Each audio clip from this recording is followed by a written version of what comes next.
Bonjour tout le monde, j'espère que vous allez bien. Je m'appelle Jimmy Sévigny, je suis éducateur physique et fier collaborateur de la revue Le Bel Âge. Aujourd'hui, je voulais vous entretenir sur quoi? Sur la perception qu'on peut peut-être avoir des événements qui arrivent dans notre vie. Je voulais vous faire une capsule là-dessus. Pourquoi? Parce qu'on le sait aujourd'hui, c'est une situation qu'on vit qui est sans précédent.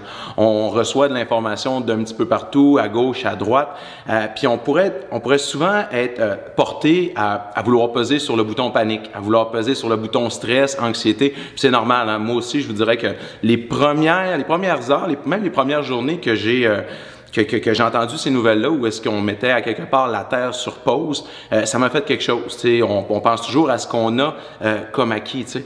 Puis je pense que c'est dans la normalité de l'être humain, des fois, d'avoir ces espèces de craintes-là, ces appréhensions-là, mais il faut se rendre quand même à l'évidence d'une chose, c'est que la situation actuelle, on n'a pas le contrôle. C'est que c'est quelque chose qui est plus grand que nous, quelque chose qui nous dépasse. Mais on a le contrôle sur quelque chose qu'on appelle l'attitude. Puis je vous le dis, quand on est capable de prendre un pas de recul par rapport à ça, on peut changer la façon dont on va réagir aux événements qui arrivent alentour de nous.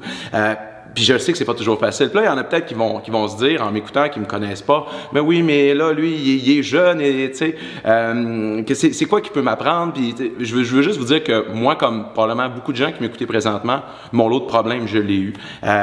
Si vous n'êtes pas au courant de mon histoire, à l'âge de 19 ans, mais je pesais tout près de 500 livres. Tu sais, qu'est-ce qui m'a permis de me rendre là? C'est une accumulation de mauvaises habitudes de vie, oui, mais également d'intimidation, des moments dans ma vie où ça n'a vraiment pas bien été. On parle d'alcoolisme, un petit peu de toxicomanie au travers de ça.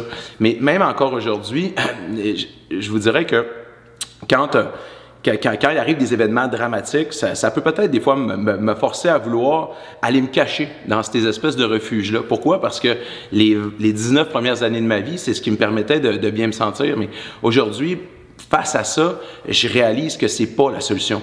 Puis je vous amène la réflexion. Je vous dis pas de penser exactement comme moi, mais vous, par rapport à tout ce qui se passe présentement, comment vous vous sentez? Est-ce que vous êtes stressé, anxieux à tous les jours? Puis si c'est le cas, puis si ça, mais ça mine votre qualité de vie, essayez de prendre un pas de recul.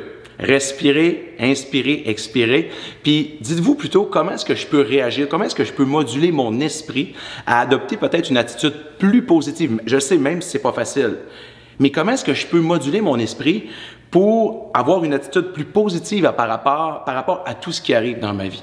Fait que c'est un petit peu ça, parce que je sais que c'est tellement pas facile ce qu'on vit, mais si tout le monde, là, hommes, femmes, on se tient les coudes ensemble puis qu'on essaie d'avoir une meilleure attitude ou peut-être une attitude plus joyeuse, plus positive à la situation qui nous arrive, bien, je suis persuadé qu'en tant qu'être humain, on va s'en sortir et on va être beaucoup plus fort par rapport à ça.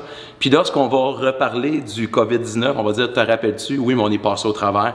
Puis ensemble, on a réussi à vaincre cette pandémie-là. Bye!